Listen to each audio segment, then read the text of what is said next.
among those endorsing Ted Cruz. He just won the governor's cup. That's a big deal, as the governor's generated the most jobs in his state. So he has two things to be very, very proud of right now. Governor, congratulations on that. How you doing? Well, Neil, I'm doing fine. Let me just show you this real quick. This is what we just received today. Beautiful. This is the fourth year in a row that Texas has received the Governor's Cup as being the #1 state in the nation for new corporate facilities and expansions. Texas continues to grow its economy despite the downturn in the price of oil. All right, well, you obviously Ted Cruz, that was the wind at his back, too. He'd like to take some credit for that and the Texas environment that provided that. Did win the state. It accounts for a third of the delegates he's gotten so far, Governor. But he's in a real fight with Donald Trump, and a lot of people say there's no roadmap for him to win unless the others drop out. Do you agree?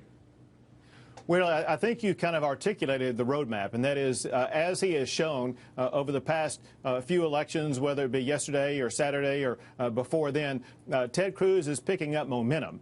He's beginning to win states, and Ted has proven that he is the only person other than Donald Trump who can win states. If you look at the percentages, and this is hugely important for everybody, if you look at the percentages, Donald Trump is not winning over 50% of the vote. Whenever he wins, it's only in the high 30s typically. And as a result, most of that vote, if the others drop out, is going to be going to Ted Cruz. And so the fastest pathway... But Donald Trump argues, as you know, Governor, that much of that will go to him as well.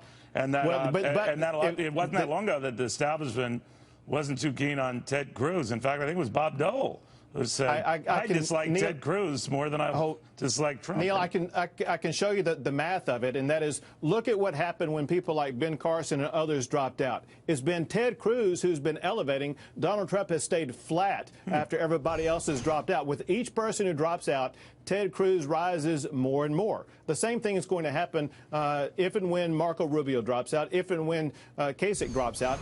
They are going to rally, their supporters will rally behind Ted Cruz, and there's a reason for that, Neil. And that is because Ted Cruz is the only proven conservative who's running for president. He's the one who believes in the ideas, just like what we have in Texas, that promotes job opportunities and job creation. Get this, Neil, and that is despite the fact that oil was scraping bottom in January, we added 30,000 new jobs in January. We have the formula that Ted Cruz understands to get our economy going and get jobs growing in the United States. You know, you've done a lot in your brief run as governor now, and obviously you have a lot longer to go.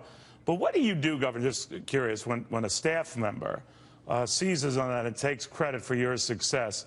The reason why I'm asking is David Asman, who I'm sure you know, an anchor here, wonderful guy. Sure. He was on my show yesterday. He's always a great insight. Runs over after great success in our show, capitalized on it on Fox News Channel.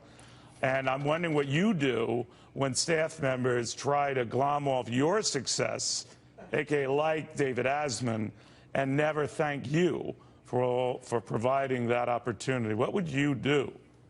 Well, Neil, you put me in a tough position because, see, choosing between you and David is like choosing between two children. I love you both. But well, you should like me more, Governor. I mean, just saying. I mean, but so you think that Dave is perfectly within his right, running over like the opportunistic fiend he seems to become, right? Well, the approach I take is one of a team approach, and that is with each team member performing well, the entire water rises. And so I think with both you and Asman doing great, it's going to make Fox even better. You know, that's a very good answer. This is why you're a governor, and I read a prompter. All right, Governor Abbott, thank you very much. Congratulations again on the cup. All right, David Asman, as you get off the air, that guy might have saved your hiney.